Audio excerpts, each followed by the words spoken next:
Dan kami meyakini mereka yang mengedepankan politik identitas tidak akan mendapat tempat di dalam bumi Indonesia yang sangat plural ini. Kita tidak mungkin selamanya mempercayakan panggung politik kepada generasi-generasi yang sudah terbukti gagal. Preferensi politik identitas ini membuat kita kembali kepada preferensi politik purba.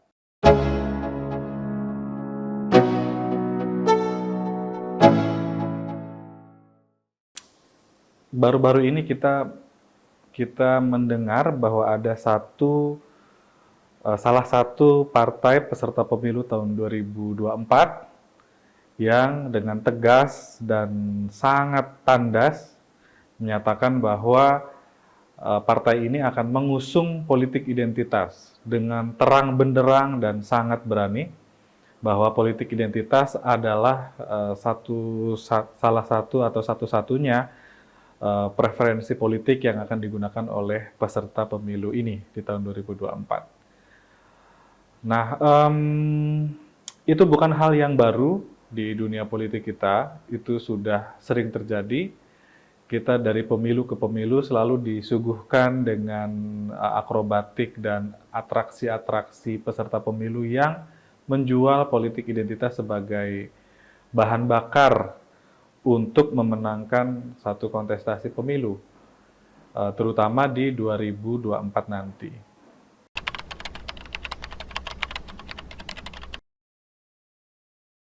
Oke, politik identitas itu merupakan sebuah pandangan yang menciptakan atau membuat satu preferensi politik atau rujukan politik itu berdasarkan kesamaan identitas.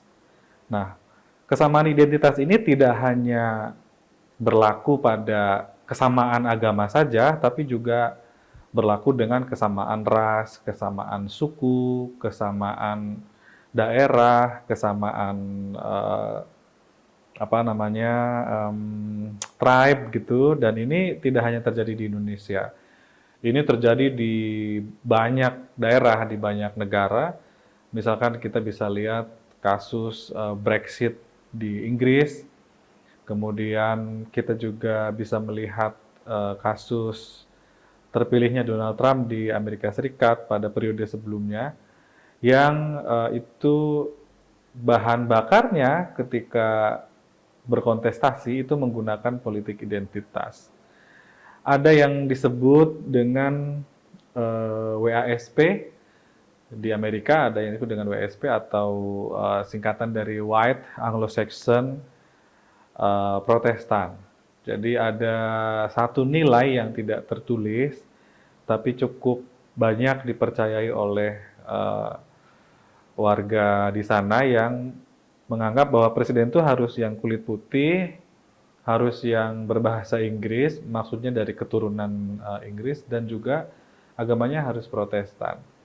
Hal ini juga sama terjadi di Indonesia, bahwa ada peraturan yang tidak tertulis, yang kira-kira gitu, presiden itu harus yang satu beragama Islam dan kedua namanya harus O belakangnya, atau dalam hal ini harus orang Jawa. Nah, itu peraturan yang tidak tertulis. Nah, ini juga salah satu yang disebut dengan politik identitas. Nah, politik identitas ini selain juga terkait dengan kesamaan identitas agama ataupun suku ataupun daerah dan golongan, tapi ini juga terkait dengan cara pandang oposisi biner atau cara pandang yang hitam putih. Cara pandang hitam putih ini adalah kalau tidak saya, di luar kelompok saya itu adalah musuh yang harus diperangi. Nah, ini cara pandang oposisi biner ini yang juga menjadi bahan baku utama dari preferensi politik yang disebut dengan politik identitas.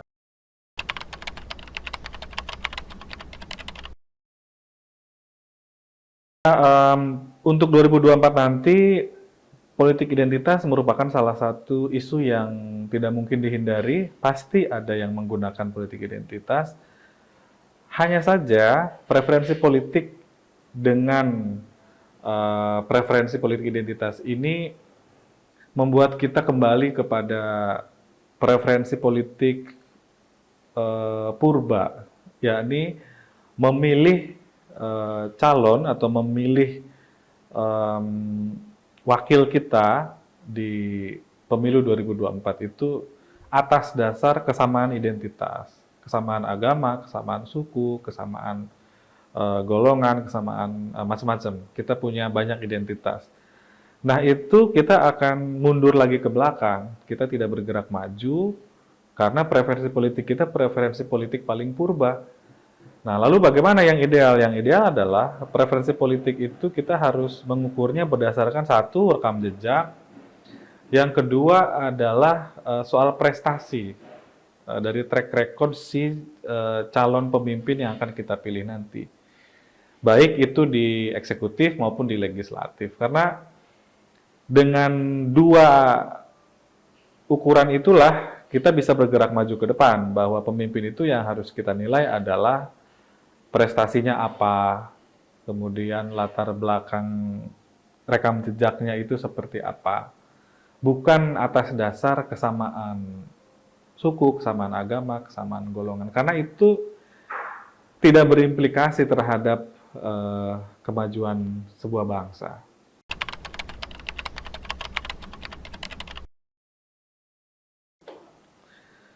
Oke, untuk anak-anak muda memang fenomena yang unik anak-anak muda ini adalah dia pemilih paling besar di pemilu 2024 nanti. Jadi populasi pemuda atau orang yang pertama kali ikut pemilu di 2024 ini angkanya cukup besar. Nah, hanya saja preferensi politik yang dimiliki oleh anak muda ini kecenderungannya adalah mengikuti pilihan orang yang lebih dewasa atau lebih tua. Nah, saran saya, mari bersikap secara independen, terbuka, dan kita memilih kontestan itu, memilih calon pemimpin itu, baik di eksekutif maupun legislatif, berdasarkan rekam jejak dan juga prestasi.